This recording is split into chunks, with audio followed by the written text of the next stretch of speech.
Bonjour et bienvenue sur la chaîne du Shogi Dojo Lyon. Aujourd'hui je vais vous présenter une vidéo un petit peu différente puisque je vais vous montrer comment réaliser un koma, une pièce de shogi personnalisée. La vidéo sera découpée en 3 parties. La première partie, rassembler le matériel nécessaire. Deuxième partie, imprimer le motif qui viendra personnaliser votre koma. Et la troisième partie, procéder finalement au transfert. Voyons tout d'abord le matériel nécessaire. Alors pour réaliser un koma personnalisé, il vous faudra en particulier 3 choses, des komas vierges, du papier spécial pour transfert et du vernis. S'agissant des komas vierges, je les ai commandés sur le site Nekomado pour 2000 yens, soit environ 15 €, attention hors frais de port évidemment, pour un ensemble complet de 40 pièces. Ensuite, il vous faut du papier spécial pour transfert. Alors pour cela, faites bien attention de choisir du papier qui soit adapté à votre imprimante. Si vous possédez comme moi une imprimante à jet d'encre, ne commandez pas du papier transfert spécial imprimante laser. Voilà, j'ai trouvé du papier à transfert sur Amazon, un lot de 20 feuilles format A4 pour moins de 17 €. Enfin, il vous faudra également investir dans du vernis pour améliorer la durabilité de votre transfert. Alors pour le vernis, j'ai choisi une finition mate avec l'aide de la vendeuse d'une boutique spécialisée dans les fournitures des Beaux-Arts. Et j'espère qu'elle s'y connaît un petit peu mieux que moi. Voilà, donc c'est une bombe à vernis, j'en ai eu pour à peu près 14 €. Voilà, une fois que vous avez rassemblé tout ça, vous pouvez procéder à l'impression du transfert qui viendra personnaliser votre koma. Dans cette deuxième partie, nous allons voir comment imprimer le motif qui viendra personnaliser votre koma. Alors tout d'abord, vous devez choisir un motif. Alors vous pouvez choisir n'importe quel motif, mais gardez en tête les dimensions de votre koma et vérifiez si le motif sera lisible une fois que le motif sera mis à l'échelle du koma. Concernant l'impression en elle-même, alors à ma connaissance, aucun réglage particulier sur l'imprimante n'est nécessaire.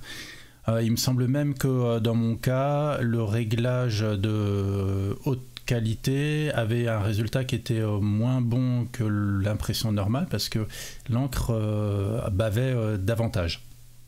Aussi, je vous invite fortement à imprimer votre motif plusieurs fois et en différentes tailles afin d'éviter le gaspillage de papier et de pouvoir choisir le motif qui sera le plus adapté.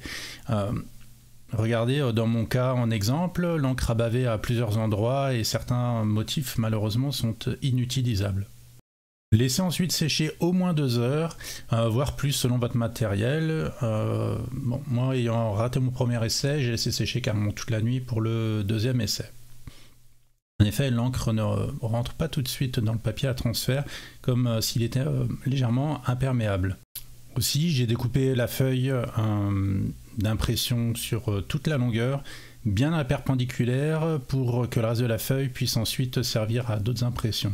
Une fois que vous avez découpé votre bande de papier, et avant de découper chaque motif à l'unité, je vous conseille très fortement de passer au moins une couche de vernis. Pour ma part, j'ai passé 2 couches de vernis en laissant sécher au moins 1 heure entre chaque couche. Alors pourquoi 2 couches? J'ai fait un petit peu au hasard, donc là je ne sais pas trop, mais je pense que c'est vraiment le minimum. Le vernis permettra d'éviter que l'encre ne se dilue lorsque vous plongerez le motif dans l'eau. Une fois que l'encre et le vernis ont bien séché, vous pouvez découper votre motif. Alors soyez bien vigilants car les motifs restent très fragiles même une fois que l'encre est sèche. Aussi, je vous conseille d'arrondir les angles lors de la découpe comme sur l'image pour éviter que les coins ne se décollent plus tard. Voilà, votre motif est prêt. Ça va être le moment de le plonger dans l'eau. Donc pour cela, préparez un récipient avec un petit peu d'eau ainsi qu'un chronomètre. Plongez le motif dans l'eau et lancez le chronomètre.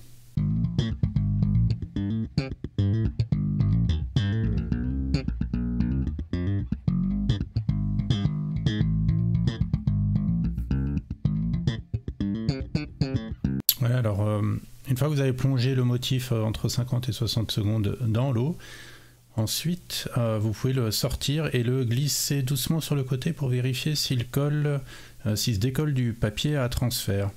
Et s'il se décolle bien, vous approchez le transfert de la pièce à personnaliser et vous le glissez doucement jusqu'à son emplacement final. Bon, si jamais le motif n'est pas à l'endroit désiré, vous pouvez essayer de remettre 1 ou 2 gouttes d'eau sur la pièce pour déplacer le motif, mais vous risquez quand même un petit peu de l'abîmer, donc essayez de viser juste du premier coup. Voilà, si vous avez été bien précautionneux au cours de chacune de ces étapes, vous devriez maintenant voir le résultat qu'aura votre koma personnalisé. Mais ce n'est pas encore fini. Maintenant, vous devez à nouveau laisser sécher votre transfert. Certains proposent de donner un petit coup de sèche-cheveux, mais pour moi, ça n'a pas été un grand succès. les pièces se sont envolées, je me suis brûlé les doigts, enfin voilà, je m'y suis pas très bien pris. C'est le moment d'appliquer encore une dernière couche de vernis, comme ceci. Attention, évitez de pulvériser le vernis avec les pièces en l'air, ça risque de les faire tomber. Une fois que vous n'utilisez plus votre vernis, pensez bien à retourner votre bombe, à donner un dernier coup de spray pour la vider, éviter qu'elle ne se bouche. Enfin, vous pouvez admirer le résultat final. Ici, c'est le nom de mes élèves qui sont promus en Lyon, une des pièces les plus fortes dans certaines variantes du shogi. Voilà, ce tutoriel est terminé. J'espère qu'il vous aura intéressé et qu'il vous aura donné envie, vous aussi, de créer vos komas personnalisés. Merci, à bientôt.